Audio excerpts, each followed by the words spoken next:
Programa Reverbera Humanas, o podcast de cultura e humanidades, com Marcelo Borré e Cíntia Silva.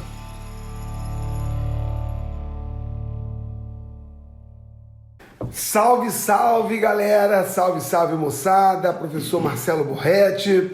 Estamos aqui para mais um podcast. Então, bom dia para quem é do dia, boa tarde para quem é da tarde e boa noite para quem é da noite. Estou aqui com a minha sempre presente companheira, a professora Cíntia Silva, para o terceiro episódio do Reverbera Humanas. E quem é o nosso convidado? Sim, temos um convidado hoje que é...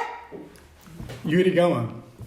Ele tá muito tímido, mas a gente vai fazer as devidas apresentações dele aqui, né, Marcelo?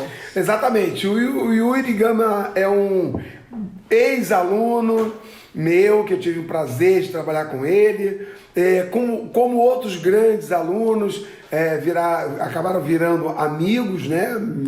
Viraram meus amigos, e o Yuri tem uma belíssima carreira acadêmica, e ele vai se apresentar rapidamente aqui, e apresentar, né, dizer essa trajetória dele. Fala aí, Yuri!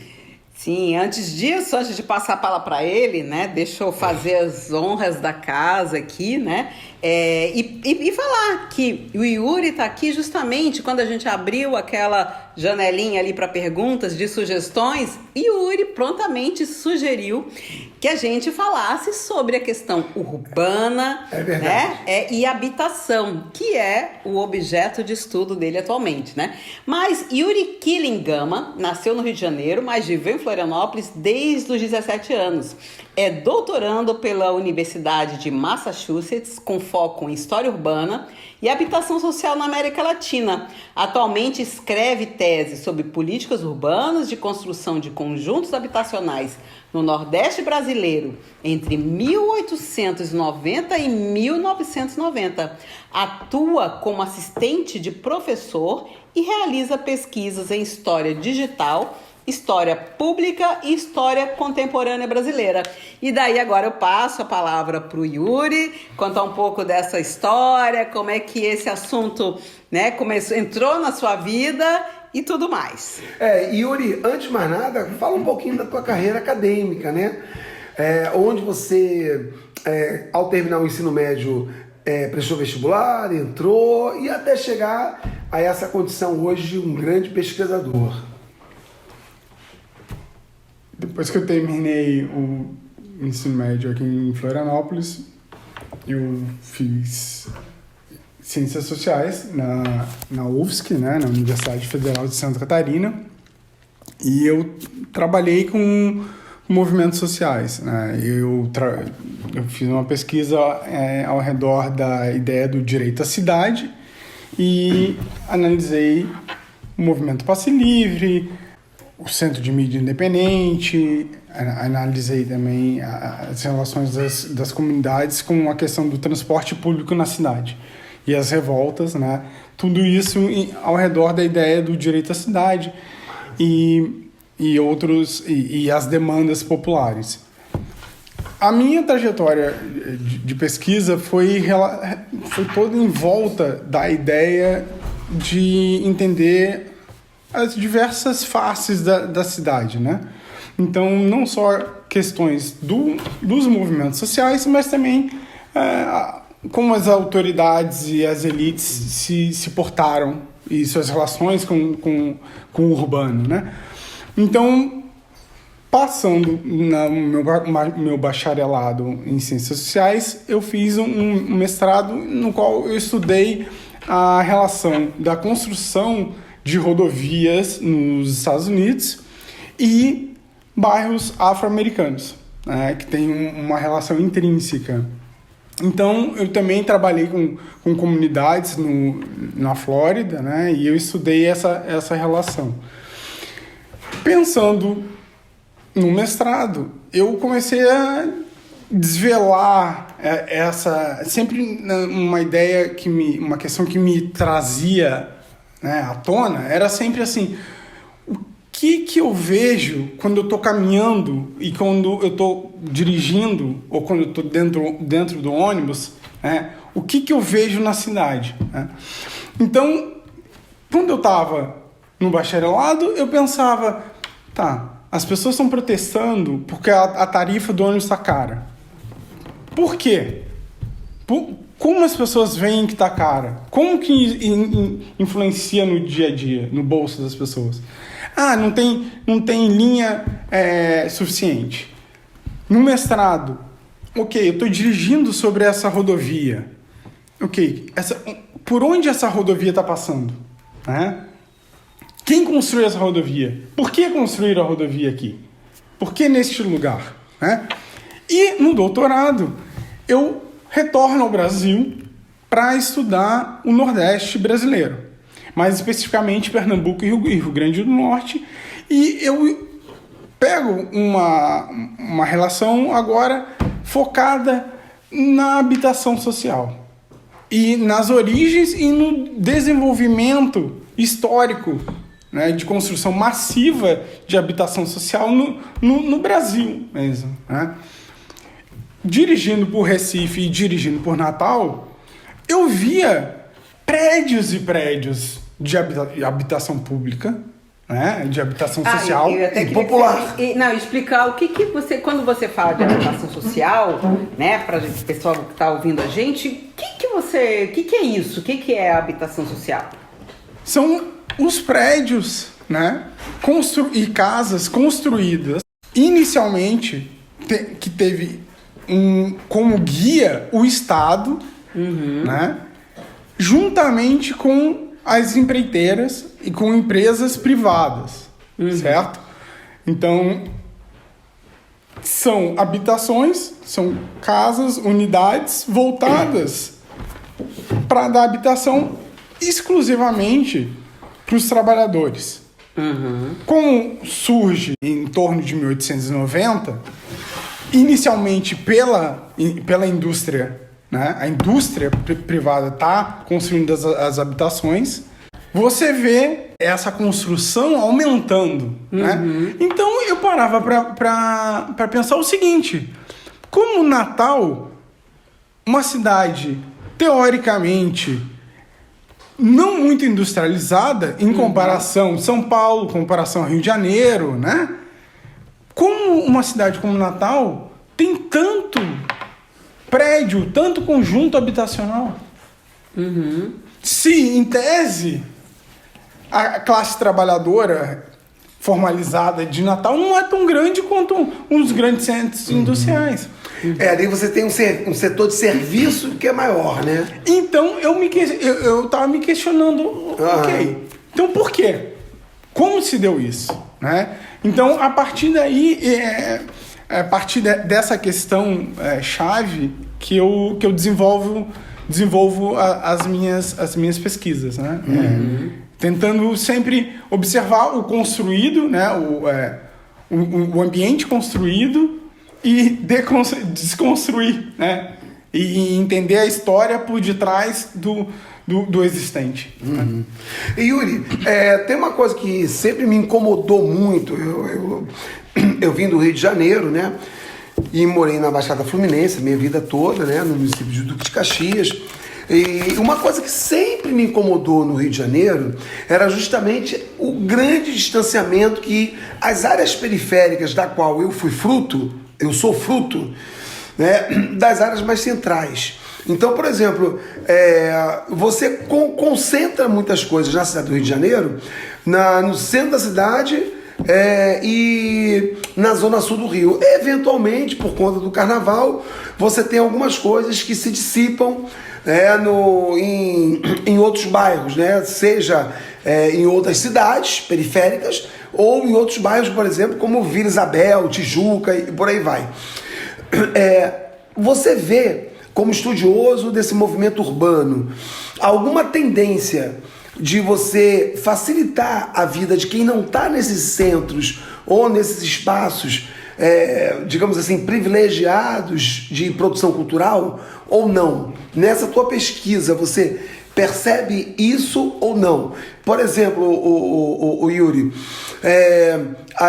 eu como professor de história, a gente percebe um processo de deslocamento das populações indesejáveis do centro ou de zonas mais privilegiadas para zonas afastadas. Essa mentalidade, na tua pesquisa, você percebe que mudou ou não? Olha, antes de mais nada, eu gostaria de deixar claro que eu sou um historiador e eu não sou um arquiteto nem um urbanista. Então, eu não posso dar respostas técnicas relacionadas a este assunto em profundidade. Certo. Né? Então, minhas respostas e meus pensamentos são baseados em observações históricas, né? E, claro, eu analiso fontes que são arquitetos, que são urbanistas, eu analiso, eu faço história intelectual, eu vejo o que os intelectuais, o que os arquitetos e os urbanistas e sociólogos, né, estavam pensando. Naquele momento histórico. Naquele momento histórico, correto. Só que eu não teço um conhecimento sobre isso. Eu não tenho um conhecimento técnico sobre o desenvolvimento urbano. Certo. Isso aí seria mais para uns arquitetos e urbanistas. Mas pensando nessa perspectiva histórica. Mas pensando numa perspectiva histórica, sim, existe uma tendência que, se você parar para pensar, na verdade, é uma tendência natural. Quando eu falo uma tendência natural, é uma tendência lógica de que quando você está habitando um espaço em branco, você começa de um ponto e vai se expandindo. Certo. E quanto mais gente, mais população tem, mais espaço você vai ocupar. Né? E em se tratando do Brasil, né, um país que sempre viveu na costa, né? Euclides da Cunha falava, né, que os portugueses se prendiam à costa como caranguejos, né? Sim. E só realmente começou a entrar para dentro do país mesmo foi com os bandeirantes, né? Basicamente. Até então mal se conhecia o meio do Brasil. E um processo de integração no Brasil só realmente foi explodido com Brasília. Sim.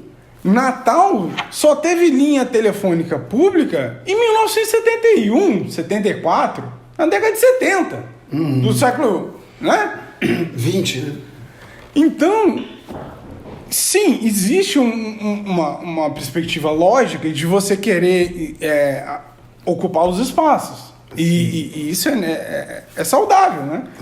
Mas, obviamente, existem diversos interesses, claro, com certeza. Se você pega a questão, por exemplo, das medidas sanitárias, né? As medidas sanitárias, quando o conhecimento científico começa a mudar, as pessoas vão vendo como é que as epidemias vão sendo transmitidas, etc. e tal. Existe, sim, um processo de... agora, ao invés de você colocar o lixo da sua casa debaixo da sua cama, no seu quarto, junto contigo, você dormindo com ele, você vai colocar um latão. Um recipiente melhor, né? Ainda vai estar dentro da sua casa, vai. Aí passam 5 anos, agora vai ser proibido você colocar dentro da sua casa, vai ter que colocar lá fora. Porque vai passar a charrete e vai buscar aquele lixo, aquele dejeto. Antes, jogava na rua. Sim. O dejeto direto. Né? E era normal. Né? As pessoas culturalmente aceitavam. Então, Yuri,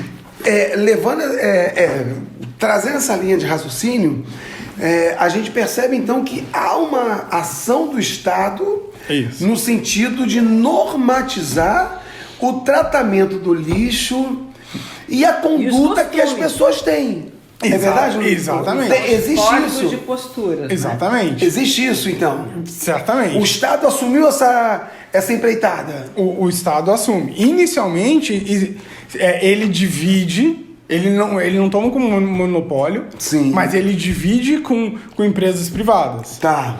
E antes disso, pelo menos antes de Vargas, você tem a empresa privada como pioneira nesse tipo de medida. Mas as intendências municipais já faziam de uma maneira, bem ou mal, algo assim. Certo. Então, essa história de que o Estado não estava ativo antes de Vargas, né, é algo que eu discordo. Sim. Né? Vargas, sim, tentou centralizar. Potencializa isso, né? Potencializa, só que é o papel do Estado, né? Só que é uma tendência histórica, né? Até o Yuri, se a gente pegar o fenômeno mais clássico da história do Brasil, que a gente estuda nos manuais, né? Estuda nas apostilas, nos livros de história, é a revolta da vacina, que é uma interferência forte do Estado, né? Tanto como você diz, como você escreve, né, no seu artigo, a presença do Estado, né, hoje a gente chama de lei orgânica, na época era o Código de Posturas. Exato, correto. O Estado está determinando o que fazer com o lixo, como se comportar, como você deve se organizar. Então, Yuri, na tua pesquisa você deve perceber que o Estado é essencial. E você vê que uma coisa que é visto, claro, é o seguinte, é que existe sim essa necessidade, porque o conhecimento e a ciência está avançando, de entender questões higiênicas, né? Mas também existe o fator social em paralelo, né? Muitas vezes eu acho que isso é uma coisa que é controversa, né? Ou é tudo uma construção social, ou é tudo natural, né? Não existe um meio termo, né? Tu tem que puxar para algum lado. Se não puxar para um lado, tu tá errado. Eu já não acho que é bem assim, né? Eu acho que sim. Tem uma questão higiênica que hoje em dia a gente percebe, né? Hoje em dia a gente vê no jeito que nós somos, mas também tem uma questão social que realmente, por exemplo, com a mudança das questões sanitárias, né? Realmente, muitas populações que viviam em vilas nas cidades, que forma precárias, né? Forma precárias. Mas que na época nem se cogitava que era precário, né? Não tinha um julgamento, um parâmetro, né? Até porque as cidades estavam recém-nascendo, o parâmetro era rural, não havia encanamento, esgoto, então era um outro parâmetro de cidade. Exato. Mas com o surgimento, né, com a mudança do conhecimento, foi se estabelecendo imposições de mudança de comportamento que muitas pessoas não tinham condições realmente de se adequar. Sim. Aí tinham que pagar multas caras para a época, para as pessoas, de ter que alterar o calçamento da casa ou a altura do pé direito.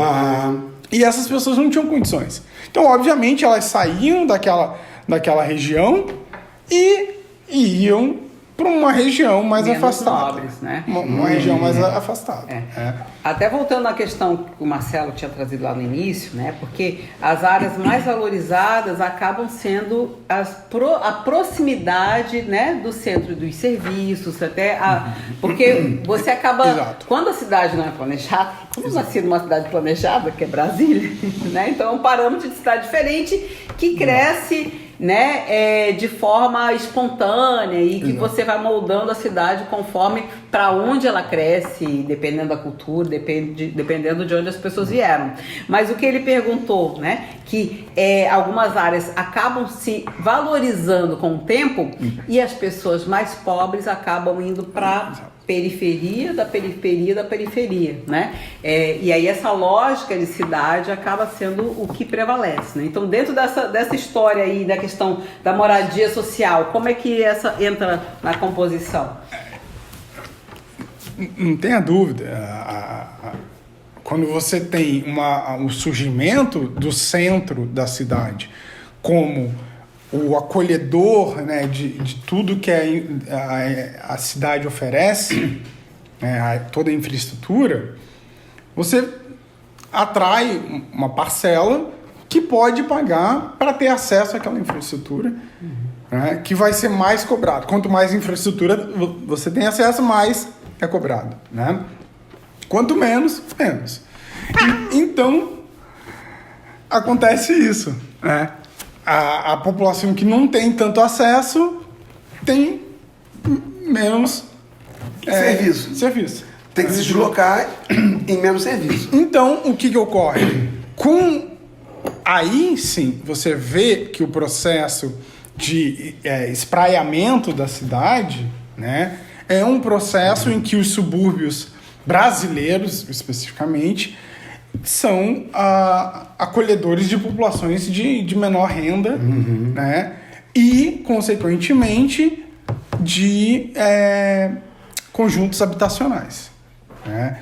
Só que, ao mesmo tempo, o que existe na ideia original dos conjuntos habitacionais? Não é só a construção dos prédios para a classe trabalhadora urbana emergente. É também construir uma infraestrutura que esteja atrelada à moradia. Parque... As demandas dessa moradia, né? Parque... Água, esgoto, educação, saúde e trabalho, né, Yuri? E trabalho. E tem um caso excelente, que é, no Recife, existe a construção de um específico conjunto habitacional, alguns conjuntos habitacionais, que o que era? Era focado para mulheres, chefes de família. Tá? Que época é essa? Entre 1940 e 1943. Nossa. Em que essas mulheres seriam capacitadas. Elas aprenderiam habilidades de costura, né? E elas teriam um emprego, elas seriam uma mini empresa e venderiam as costuras delas. E essa empresa, esse centro de costura estaria dentro da habitação. Estaria junto com as casas do conjunto habitacional. Ou seja, era um pensamento, né, que holístico, tá me faltando a palavra, mas em inglês é comprehensive. É uma coisa tipo que engloba integral, isso. Que tinha uma integração, né, entre a mobilidade, entre o sustento, a autonomia do indivíduo e da família, né? Não era só a infraestrutura, não era só o prédio. Yuri, e aí pegando essa tua análise agora, que é bem interessante, vamos pegar um caso clássico, que é a Cidade de Deus, né? Sim. Onde, a gente está falando de Santa Catarina, o pessoal não conhece. Contextualiza aí, professor. Cidade de Deus virou um bairro do Rio de Janeiro, foi construído na época do governador Jorge Lacerda, e a intenção... Jorge Lacerda é aqui de Santa Catarina. Carlos Lacerda, do Rio de Janeiro, cuja intenção foi efetivamente afastar as populações de baixa renda das áreas mais centrais. Então ele colocou numa área muito distante do centro do Rio de Janeiro, onde as famílias trabalhavam. E aí, Yuri, a proposta era construir as moradias, as residências, não foi acompanhada de nenhuma infraestrutura na época. Ou seja, Cíntia, é assim, ó, você constrói a casa, querido, você vai morar nessa casa, tá? Cadê o esgoto? Cadê a água? Cadê a luz? Exato. Cadê o transporte? Cadê a educação? Cadê a saúde? Não tem nada. Exato. Então, o que você faz? Você, prioritariamente, afasta o pobre indesejável do centro e ele vai para lá. Aí o Yuri, a questão que eu coloco todas essas perspectivas habitacionais só tiveram a intenção de afastar o pobre do centro, e aí você cria um problema de mobilidade muito sério, porque o trabalho dessa turma toda continua sendo no centro, ou no centro ou na Zona Sul. Como que se atenta para isso, né? Ou não se atenta? Até fazendo um gancho para a pergunta dele, e a gente estava conversando aqui nos bastidores, né?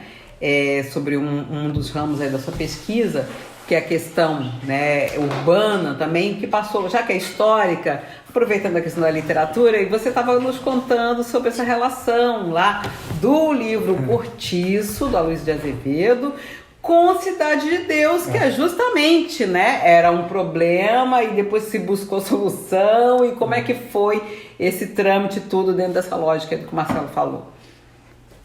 Eu acho que dá para juntar as duas perfeitamente. Eu acho que dá para juntar perfeitamente as duas. Eu acho que o caso da Cidade de Deus é interessante pelo seguinte, né?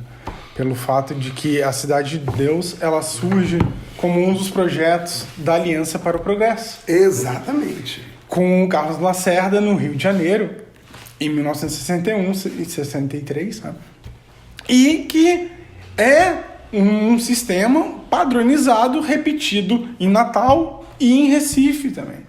E também em Buenos Aires. Né? Mas, claro, articuladíssimo. Né? Que sim, impulsionou, né, muitos projetos importantíssimos, muitos conjuntos habitacionais que precisavam. Entretanto, tem esse grande fator que não acompanhou uma manutenção e estoura na metade da década de 70, estoura exatamente esse grande problema, que é o federal ou o regional, o estado, né? Federal ou regional, o governador, ele dá o aval da construção do prédio habitacional com dinheiro dos Estados Unidos, né? Com financiamento dos Estados Unidos, só que quem que cuida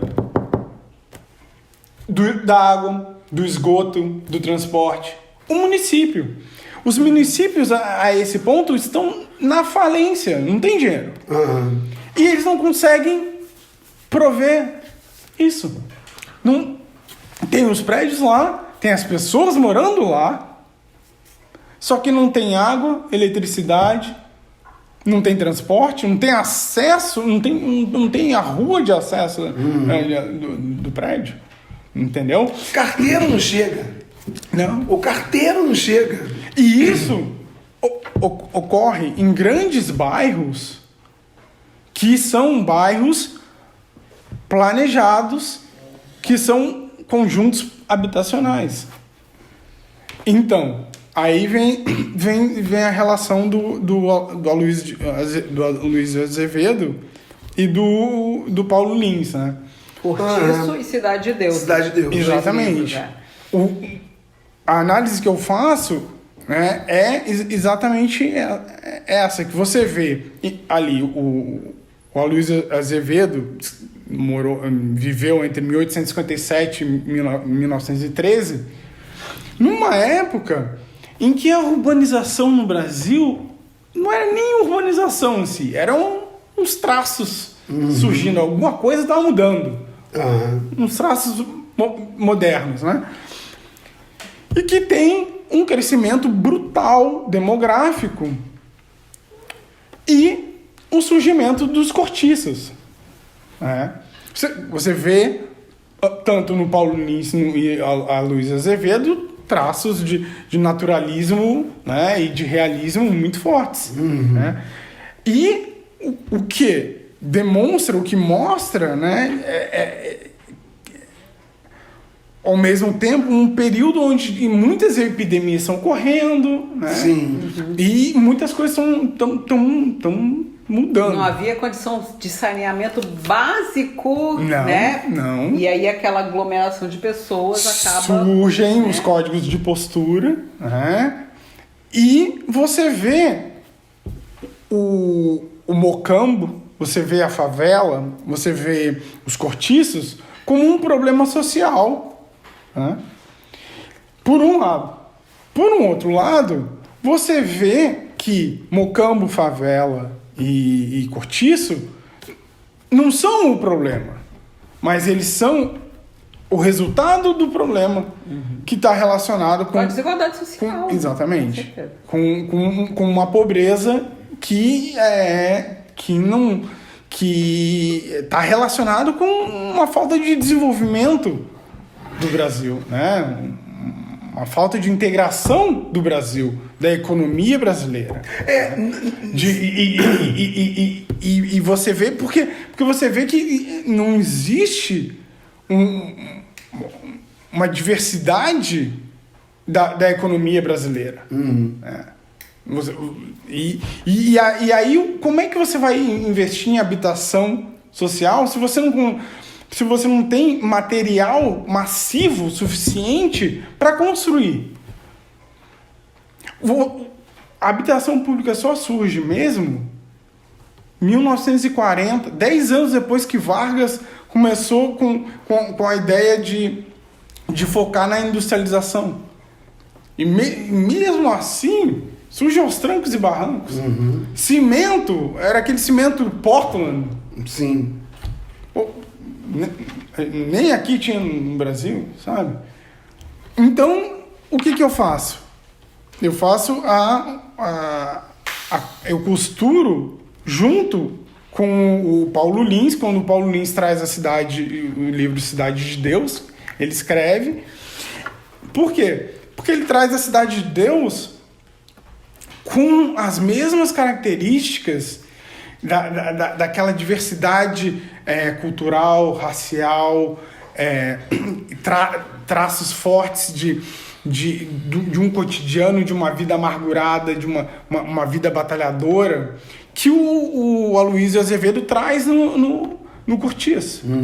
Só que o que a história conta? A história conta que, em tese, Cidade de Deus, como um conjunto habitacional, surge para repor o Cortiço. Surge como uma solução para um problema social. Exatamente. E surge como a modernidade. A modernidade surge como para solucionar um problema. E ela falha miseravelmente. Porque se você não tem uma manutenção, não adianta você só dar infraestrutura, né? É maravilhoso? É maravilhoso. Uma solução maquiada, na verdade, né? Como sempre. Se você aí entra o livro do Mário Brum, uma etnografia maravilhosa, um antropólogo genial do Rio de Janeiro, que ele fala sobre a cidade alta, que ele fala exatamente isso. Ele questiona, o que é ser favelado? O que é a favela, né? Porque ele analisa um conjunto habitacional que surge, né, como um novo lugar, a nova moradia limpa, habitável, para o favelado sair daquele, abre aspas, caos. Né? E quando eu falo favelado, eu estou citando ele porque na pesquisa etnográfica dele, ele conversa com os moradores das favelas que se autodenominam favelados. Né? E ele conversa com o pessoal que se muda da favela e que mora no conjunto habitacional e que já não se considera mais favelado porque está no conjunto habitacional, mas aí vê a favela como uma ameaça. E ele morava lá 2 meses atrás. Sim. Né? Então eu acho fantástica essa conexão da Cidade de Deus, né, com esse contraste, né, com o Cortiço e de que eu acho que pode ser até uma lição histórica, né, de tentar, de você ver que não adianta somente você dar um teto, sim, é ótimo, é um primeiro passo, e é necessário realmente, mas você precisa ter uma manutenção e dar acesso a uma infraestrutura, acesso a questões básicas, né? Senão a mesma precariedade e o mesmo perrengue que as pessoas passavam quando não tinham acesso a um esgoto, uma água ou uma água quente, né? Ou a eletricidade, continua a mesma coisa. Foi o que aconteceu na década de 80 em Natal e em Recife. Conjuntos habitacionais que originalmente eram promissores de dar um conforto e uma vida melhor, na década de 70, na metade da década de 70 em diante, estão vendo uma violência brutal diária.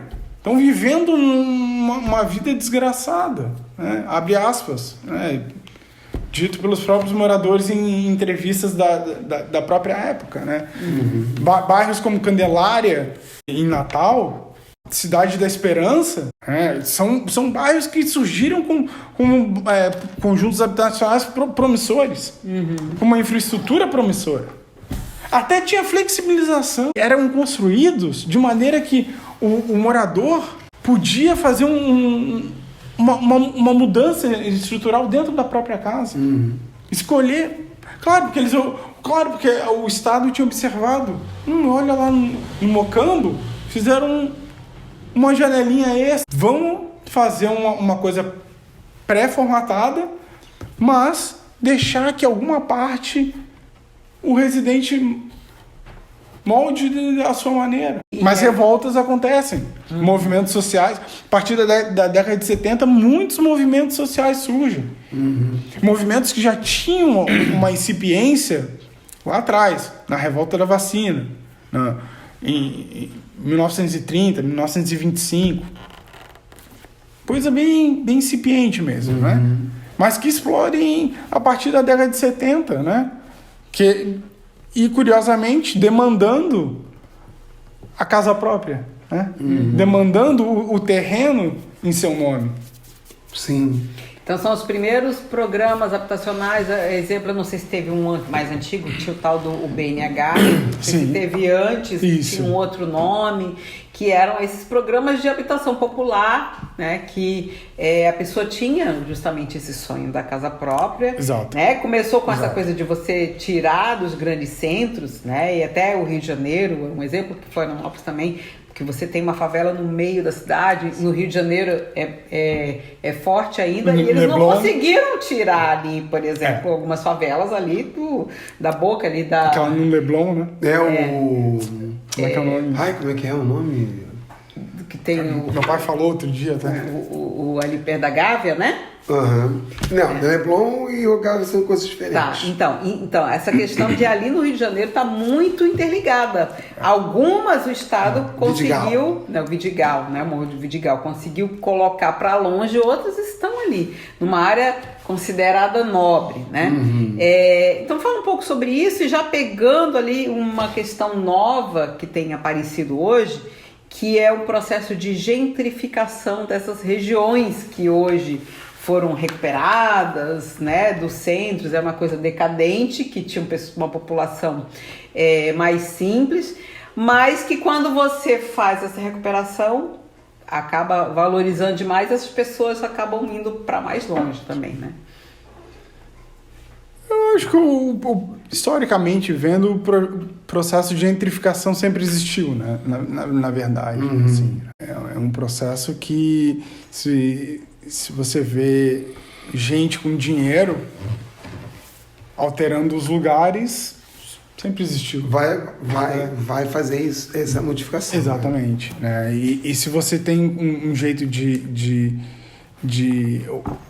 obter favores com dinheiro, e se você não tiver uma regulação ou se você não tiver uma fiscalização, isso vai ocorrer, né? Mas eu acho que a questão da habitação no Brasil, ela sempre foi forte, na verdade, né? Se você vê a habitação popular, né? Os conjuntos habitacionais, o Estado sempre se dedicou à construção, né? O interessante é o fato de que o déficit habitacional sempre existiu, mesmo o Estado construindo casas e prédios massivamente.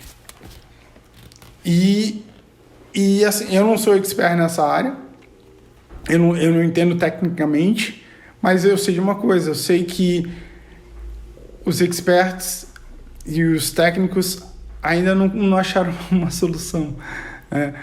Então, eu acho que isso diz muito, né? Independente da sua ideologia, independente da saída e da solução, né? Entendeu por que existe um déficit habitacional constante histórico. Claro que alterou, né? Tiveram seus picos de redução, né?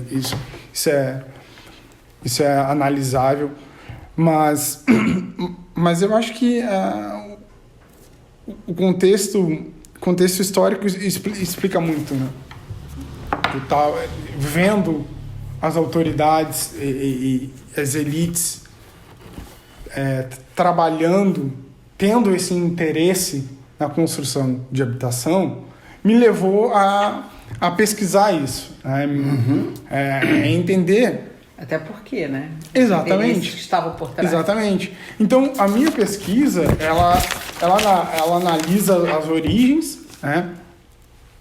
E vê através do começo, né? Lá com Marechal Hermes. O Hermes em 1910. Exatamente. 1910. No Rio de Janeiro. Aham.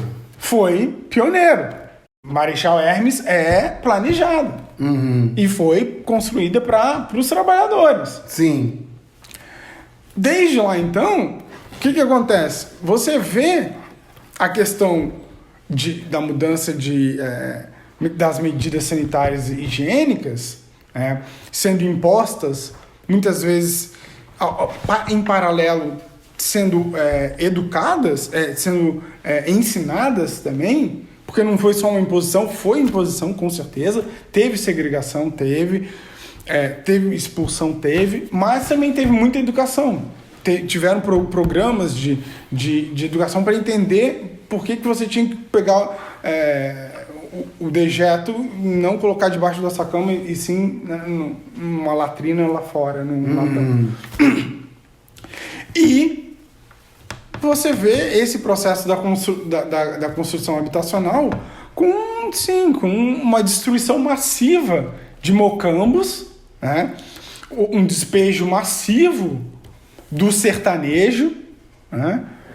E as grandes marchas no Nordeste em busca de habitação e emprego, por causa das secas, por causa das enchentes. Então você vê, imagina, a habitação pública vem para colaborar, para solucionar esse problema, né?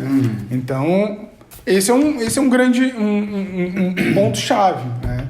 Aí você vê, com o surgimento do IAPI, do IAP, né, o Instituto de Aposentadoria e Pensão. Tinha Vila do pensão. IAPI, eu lembro. Exatamente. Vila do IAPI, Se você olhar o IAP como Instituto de Aposentadoria e Pensão, em tese não tem nada a ver com habitação, né? Não tem um H ali no meio, né? Mas os recursos dele foram usados na habitação. Exatamente. E especificamente para regulamentar o trabalhador, né? Para formalizar a classe trabalhadora emergente, urbana brasileira, para integrar o país, nation building, né? State formation e nation building, né? Formação do Estado e a criação da nação, né? Como integrada com a economia, e os trabalhadores são parte chave da economia, né? Sim. Isso Vargas entendeu muito bem, né? Você vê a habitação fazendo parte da formação do Estado brasileiro, né? E reproduzido municipalmente pelo governo estadual e pelo governo federal, né? Constantemente. E isso é um dos outros pontos que eu trato na minha pesquisa, né? A habitação social usada como uma ferramenta para criação e formação do Estado brasileiro. Se você quer uma industrialização, você precisa de uma classe trabalhadora. Você precisa alocar essa classe trabalhadora em algum espaço. Exatamente. E é curioso, o Yuri, que essa alocação, essa distribuição da classe trabalhadora sempre foi um problema para as elites, por quê? Vamos lembrar que a capital do Brasil era o Rio de Janeiro. E o Rio de Janeiro ele é formado por morros. Então era muito conveniente e necessário para essa classe trabalhadora ocupar esses morros do Rio de Janeiro, mas para a elite não era conveniente. Por quê? Porque estava muito perto da existência delas, ou, na pior das hipóteses, perto do centro da cidade do Rio de Janeiro, que era o centro urbano, era o centro de negócios, era o centro era o centro nervoso do Rio de Janeiro. Então é muito curioso como a intenção, eu bato nessa tecla sempre, a intenção do poder público nunca foi criar políticas públicas de integração dessa população, mas sempre foi a intenção criar políticas de afastamento dessa população. E no seu artigo, o Yuri, tem uma hora que você comenta muito brevemente, até pelo tamanho do artigo, né, que não podia ser uma tese, era um artigo, que você não traz uma descentralização econômica. Então você continua mantendo o perfil no Brasil todo de uma centralização econômica nos centros da cidade, seja Rio de Janeiro, Porto Alegre, São Paulo, Recife, Natal, Fortaleza, ou seja, São Paulo, mais do que nunca. Você não descentraliza as atividades econômicas. É curioso isso. Então você tem um poder público que prontamente diz: vamos solucionar o problema da moradia nesses nossos espaços. Joga para a periferia. Mas você não tem um incentivo de descentralização econômica. Né? E isso faz parte da nossa história, da nossa herança. E da nossa... Que se perpetua até hoje. E da nossa incapacidade estatal também. Eu não sei se é incapacidade estatal, eu diria que é uma...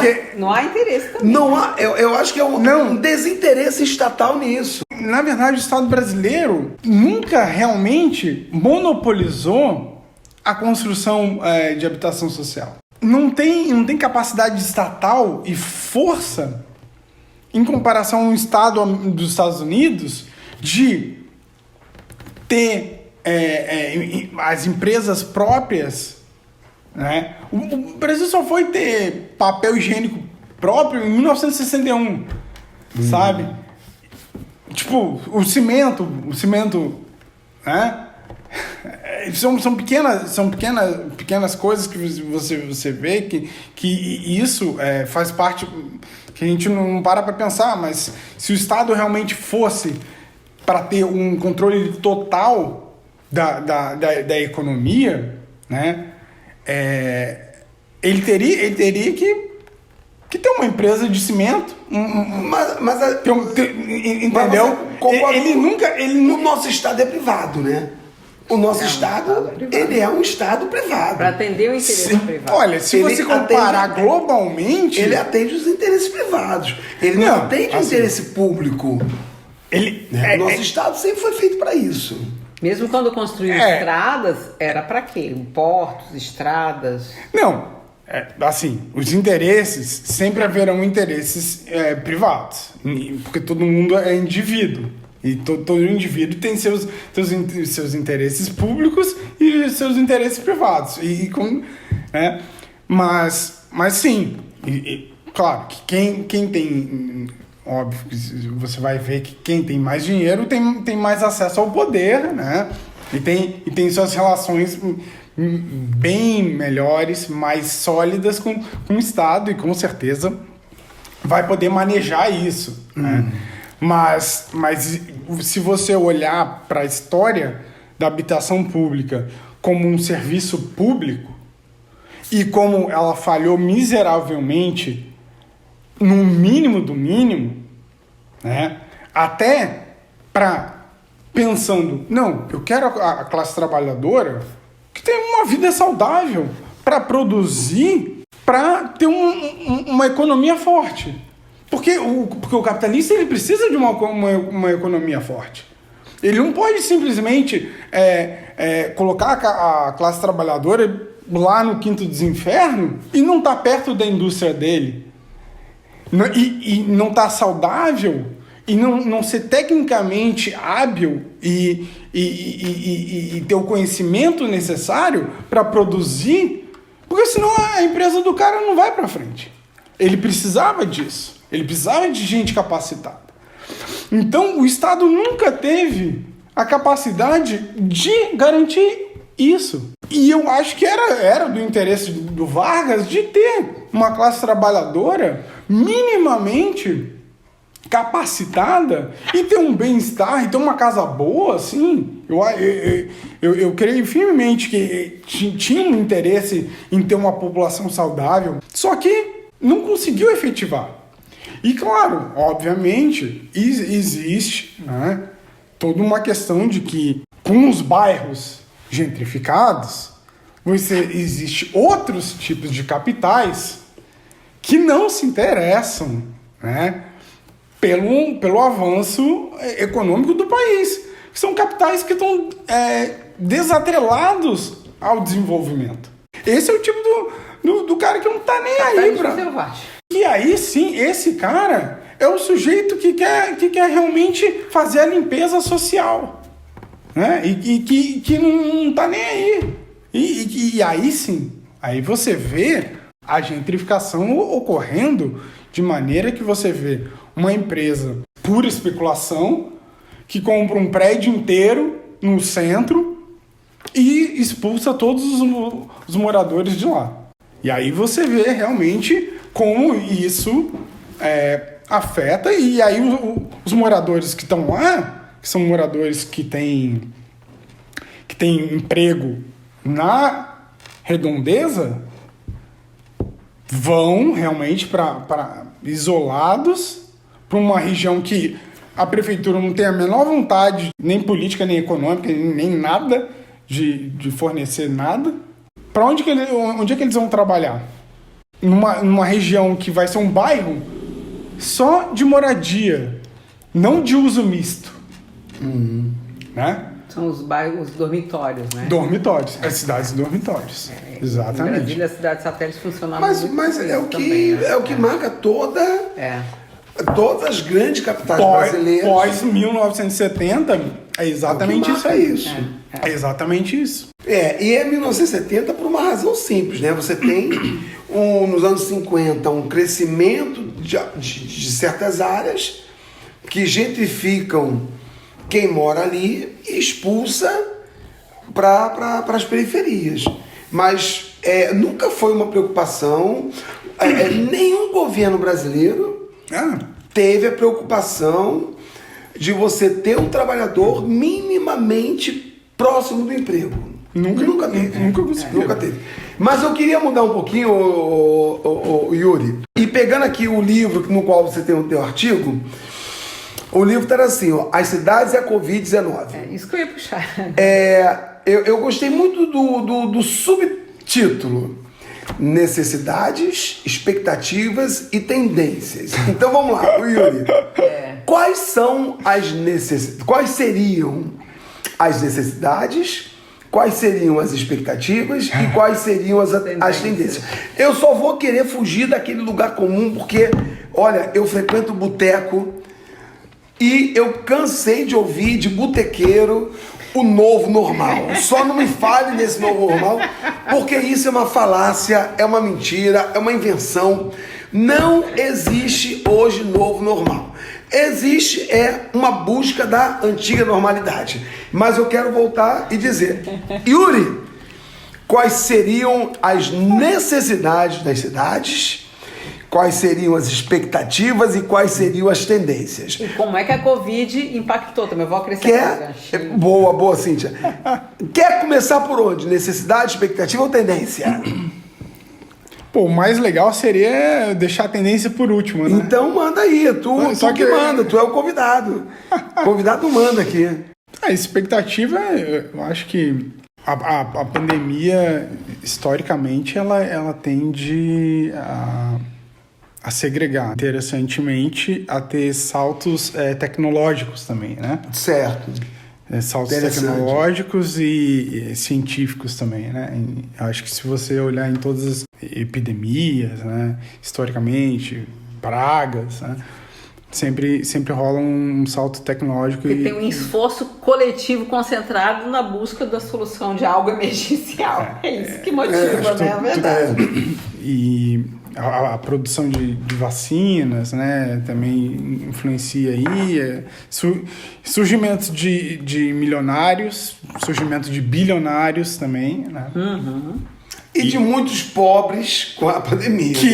E moradores de rua. E bilhões. Falando de habitação, moradores de rua aumentaram muito. Milhões de empobrecidos, né? Exatamente. Isso aí, sem sombra de dúvida.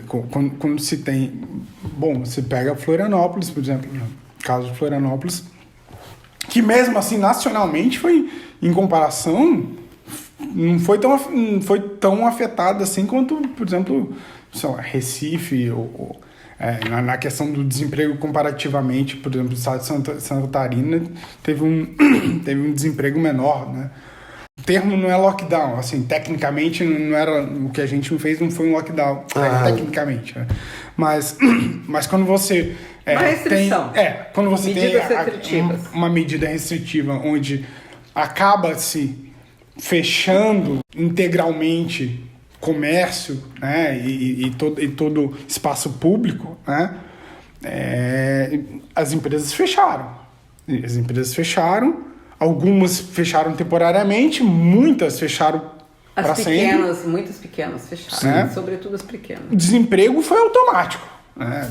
A gente podia, se fizesse uma pesquisa ali nos primeiros 3 meses, né, o desemprego foi automático ali. As pessoas perderam os empregos ali. Né? Não tinha sim ou não. Então, você vê, obviamente, primeiro a questão do emprego, né?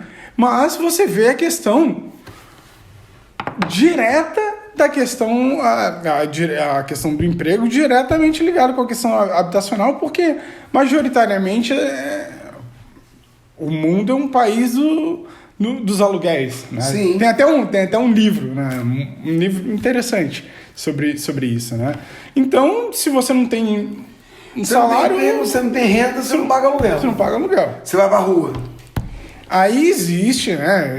Eu achei até interessante uma medida que ocorreu em algumas cidades, agora lembrando aqui, porque eu escrevi esse artigo aí há uns 3 anos atrás,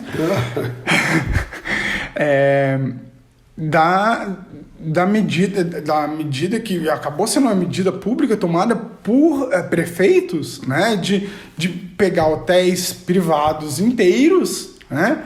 E dá... No começo da pandemia, da quarentena. Exatamente. Né? E dá para essa gente que estava sem teto mesmo, né?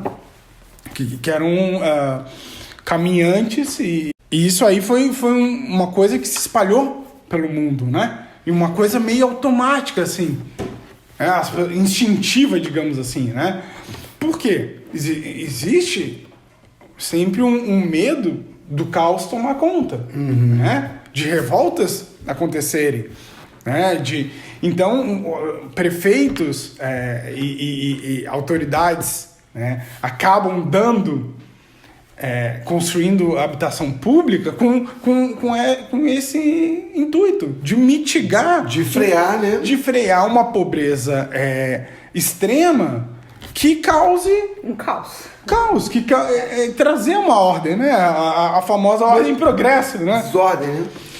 E que infelizmente cortaram o amor, né? Podia. A frase original era ordem em progresso e amor. E amor, cortaram o principal, né?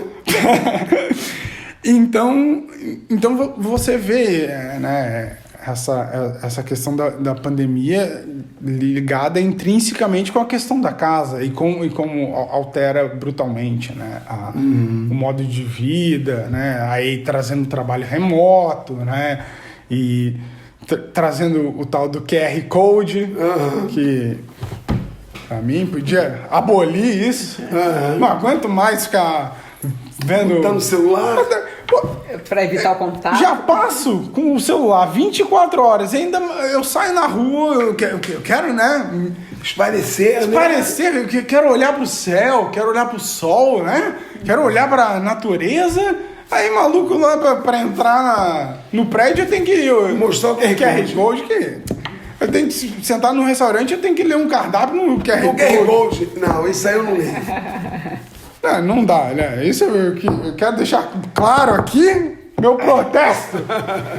A QR codificação do mundo Não, precisa acabar. Jamais. Um legado destrutivo de retinas, né? Daqui a alguns anos vai ver. Mas realmente eu acho que a questão do trabalho remoto foi uma coisa assim, do delivery, né?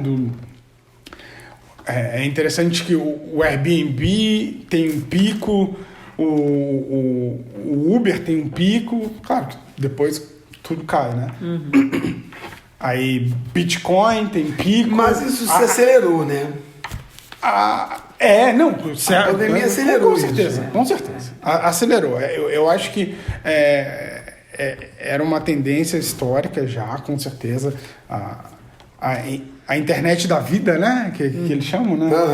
Internet das coisas. Internet das coisas, né? Então, essa coisa de você colocar a internet no fogão, na chaleira, no copo de vinho, na mesa, no papel. Tudo é internet agora. Então, daqui a pouco, a tua casa vai ser a internet. Né? Então, tipo, isso é uma tendência que, bom, já foi pensada desde o começo da internet, né? Sim. A infraestrutura da internet surge já com essa intenção, né? Com essa intenção de expansão eterna.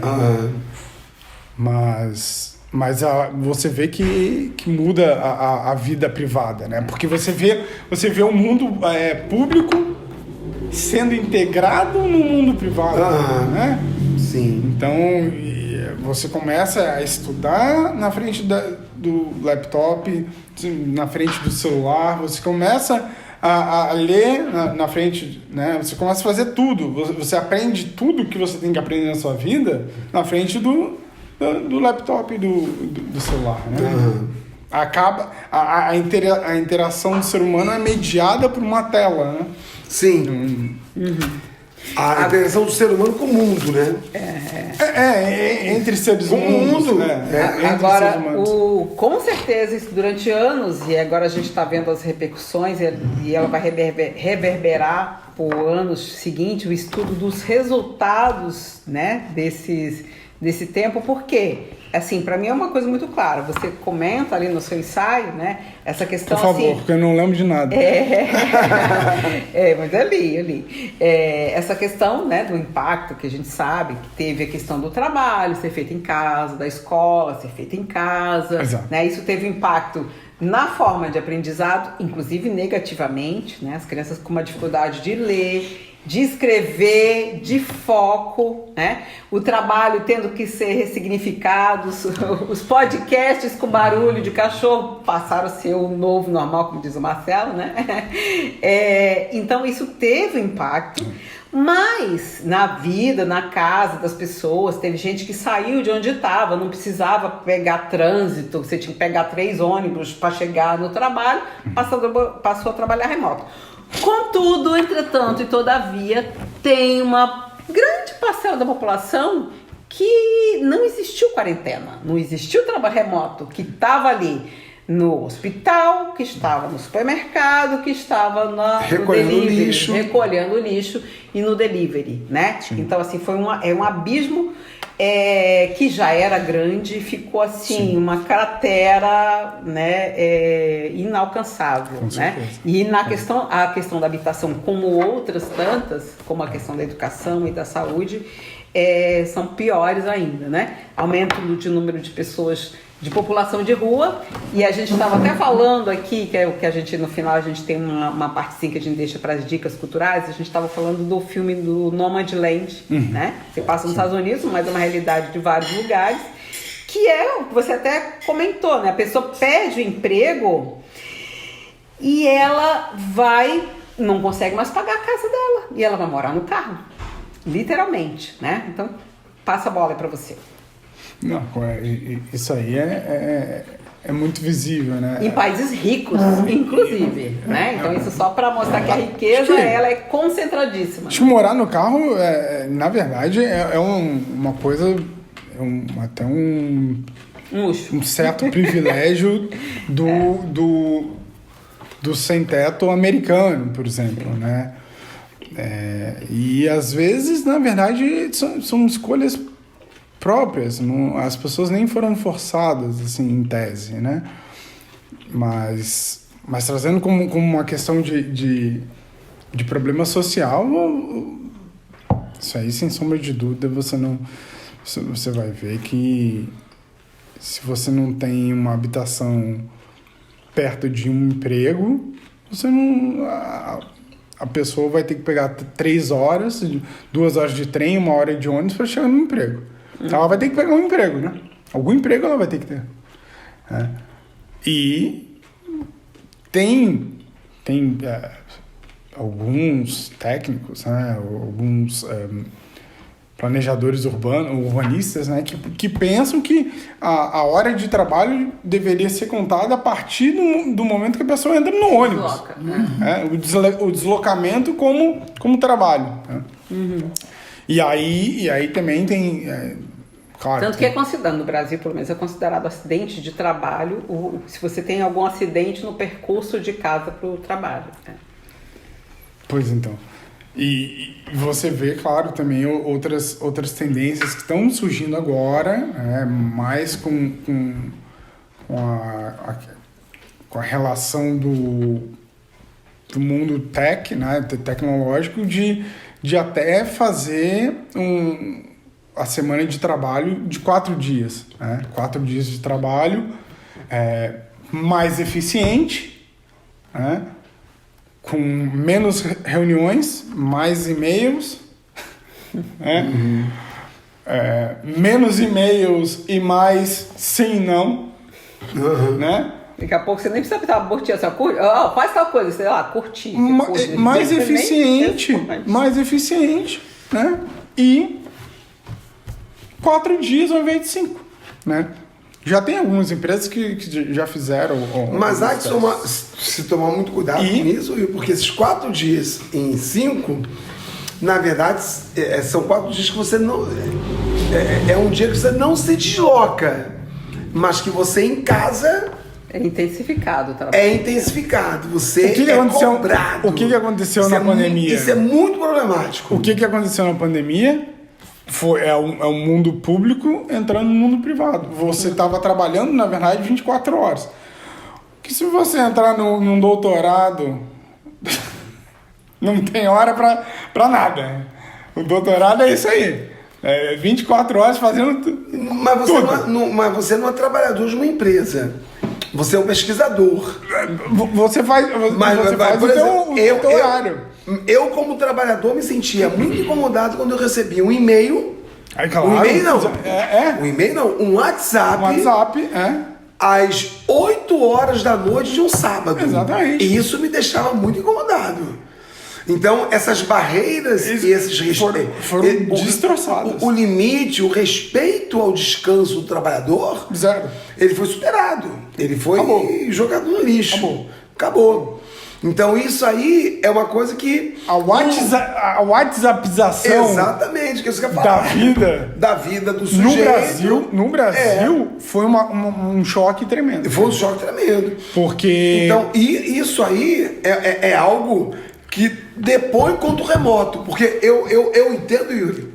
Não, depois eu concordo plenamente contigo. Não estou discordando disso, não. Entre você se Isso é um deslocar absurdo.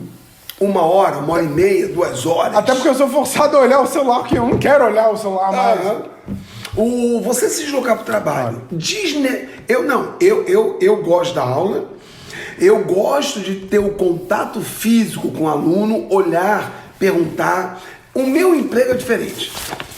Agora, o emprego do Ítalo já não tem essa necessidade tão presente. O emprego da Cíntia no tribunal não tinha essa necessidade. Eu acho interessante aí o remoto. É muito curioso, né, Cíntia? Porque essas mudanças, eles nunca dizem nós vamos atender o trabalhador. Eles sempre dizem nós vamos atender ao mercado. Nós vamos atender às necessidades da empresa. Então o trabalhador está sempre no limbo. O trabalhador está sempre excluído de todo o processo. Pô, pensa no trabalhador. E isso sem levar em consideração a questão da privacidade de dados. Eu achei uma coisa muito louca. Fui fazer um cadastro no postinho para tomar a primeira vacina. Me mandaram, manda aqui, ó, teu endereço, tua renda, teu nome inteiro, não sei o que lá, para esse WhatsApp aqui. Faz WhatsApp qualquer. Esse formulário aqui e tal, É sério isso? Isso cai na nuvem, né? Por WhatsApp, vocês querem mesmo que eu faça por WhatsApp? Isso vai na nuvem. Eu fiquei de cara, assim, essa é a formalidade, essa é a segurança, só porque o negócio é encriptado. É encriptado, mas todo mundo clona a parada. Qualquer um quer, cara. Quem que tá atendendo lá do outro lado? Qualquer um que Jorge Augusto? André Ricardo? Com quem que eu tô falando, minha senhora? Jorge Tadeu!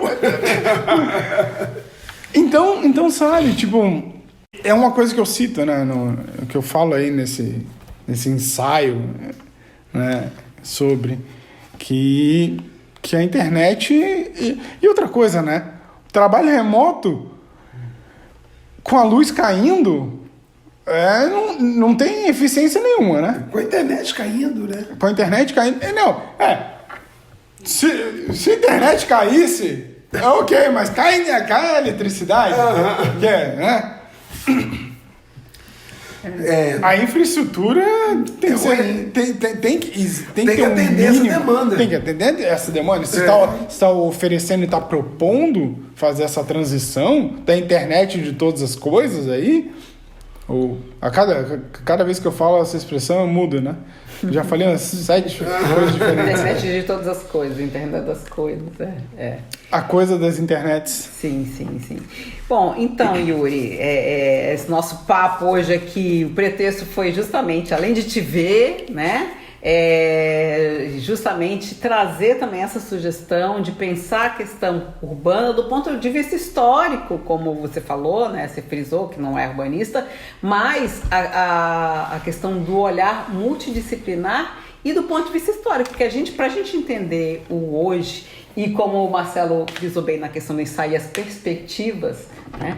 A gente não tem hoje como saber, né? Você escreve um artigo ali nos 4 primeiros meses, 4 primeiros meses após o início da pandemia, é uma coisa. Hoje já é outra. Hoje a gente já tem outros dados, já tem outras referências.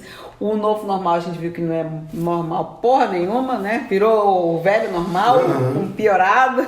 Né? Então tem outras coisas que todo mundo tinha, assim, algumas pessoas vendiam até a ilusão, assim, não, agora as pessoas são diferentes, vão valorizar o dia a dia. Não, tá todo mundo estressado, deprimido, né, porque ficou distante, muitos casos de crianças, né, com dificuldade de acesso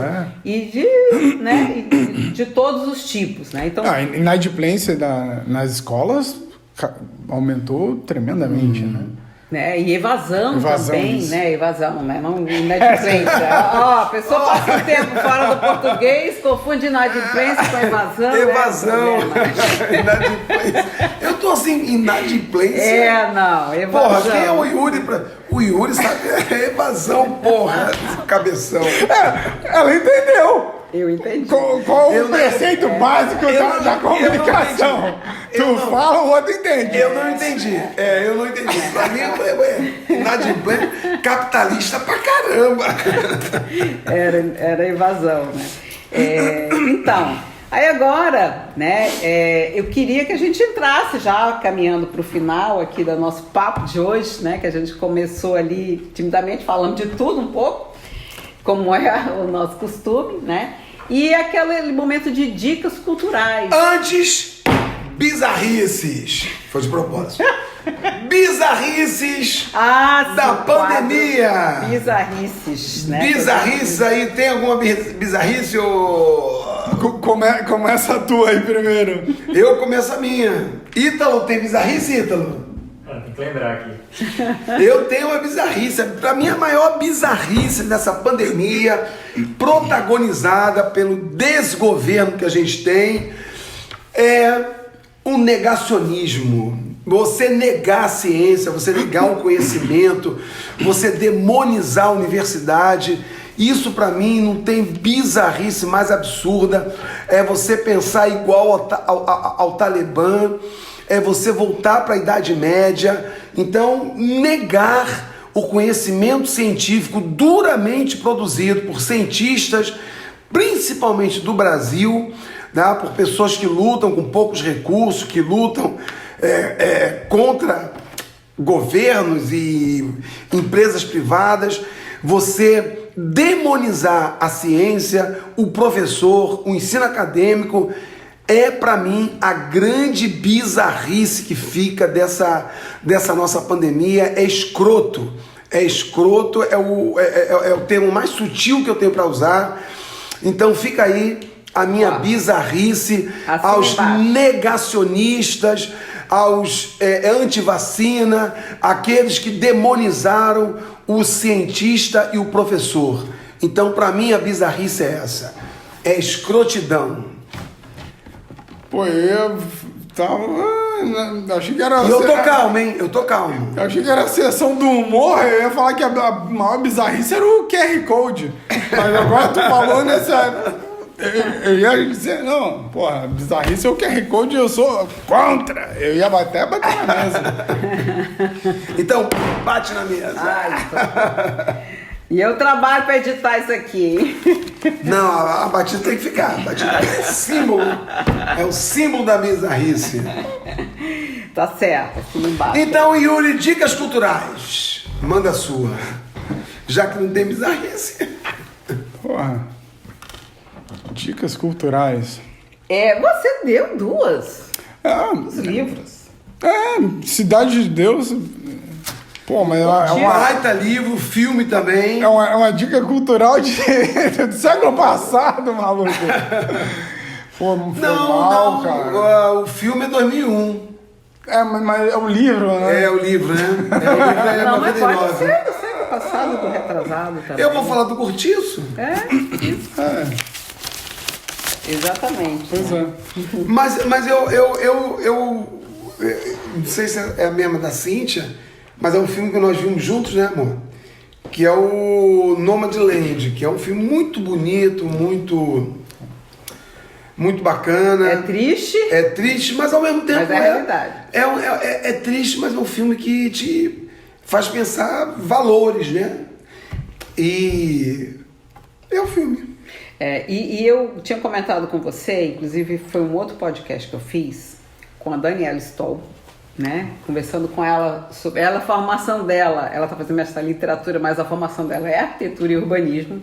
E ela escreveu o romance O Lado de Dentro do Mar, que é com a Florianópolis, né? Como quem mora do outro lado da ilha enxerga Florianópolis. Mas é um romance muito interessante, né?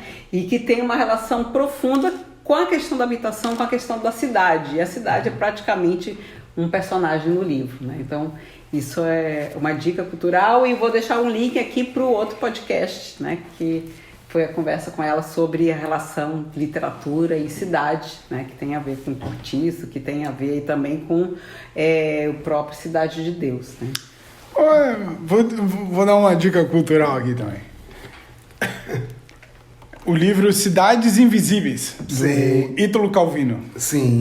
É uma literatura focada nessa relação, né? É meta, né? Então é focado exatamente em falar sobre a literatura e as cidades, formas de ler as cidades como um texto, né? Meio semiótico, mas a beleza da parada toda é que ele conta histórias, né? Uhum. É um contador de histórias, né? E um viajante de mundos da imaginação, da criação, né? É bem bonito. E particularmente eu acho uma combinação maneira. E tem o Richard Sennett, que também trata de cidade de uma forma bem bacana. Michel dissertou também. E eu convido o Ítalo a fazer um diário da sua vida, porque o Ítalo, em termos de habitação, sabe muito mais do que a gente. Morou com o irmão, morou num O pessoal não sabe. Uma casinha você tá falando do Ítalo, o Ítalo não foi apresentado no podcast, não importa, mas tá aqui. Não, mas fica na curiosidade. Morou numa casinha, hoje tem um apartamento. Eu vejo o Ítalo como exemplo. Isso, um pouco, né? De habitação. De cara assim, desprendido. E eu falo isso porque o Yuri falou muito da ideia de ter a casa própria, e hoje eu respeito quem não quer ter a casa própria, porque a casa própria te prende em todos os sentidos. E o Ítalo não tem casa própria porque não quer, porque desprende. Exatamente, o Ítalo é desprendido. Pensei em ter uma Ferrari também, mas acho que não é o eixo. Aí o cara tem uma bicicleta agora velha. virou esculhambação. Não é esculhambação. Eu também não teria uma Ferrari em nome da minha liberdade. Porque isso tudo é prisão. Não, isso tudo é prisão. É mensalidade, é prestação. Isso é prisão, cara. Agora, não tenha filhos. Também. Nem gato. Nem cachorro. Mas eu, falando sério, nós estamos fechando essa questão da habitação, e a habitação, ela realmente te prende em certos elementos que muitas vezes você tem que se desprender de valores que são valores varguistas da casa própria. Mas direito à habitação continua sendo direito. São uma coisa coisas é casa própria. Não, são coisas diferentes. A casa própria é um elemento até capitalista, individualista. A habitação é outra coisa. E o Ítalo traz a questão da habitação. Mesmo sendo um liberal anarco-sindicalista. Como é que é? Anarcocapitalista! Anarcocapitalista. Nossa Senhora. Mas falando sério, eu acho que para mim isso é um valor diferente e é uma perspectiva diferente. Mas como a Cíntia falou, direito à habitação sempre. Necessidade de casa própria é outra história. É outra conjunção. Isso cabe às pessoas, os indivíduos, e chefes e chefas de família decidirem, né? Com certeza. Então é isso, gente. Temos um programa? Temos, né? Temos mais um programa. Isso. Fica aí a dica, se tiverem alguma dica aí de programa pra gente, de tema. Estamos abertos. Então, a dica cultural fica aí o filme Nomadland, O Cortiço livro, Cidade de Deus, O Outro Lado. O Outro Lado, o Outro Lado do Mar, as obras do Richard Senet e... Qual que você falou, Yuri? Cidades Invisíveis, Cidades Invisíveis. do Ítalo Calvino. Ítalo Calvino. Fechou. Fechou. É isso aí, moçada. Beijo grande. Obrigado, Yuri. Obrigado, Ítalo. Cíntia. Obrigado, Marcelo. Obrigado, Valeu. Cíntia. Foi ótimo. Muito obrigado.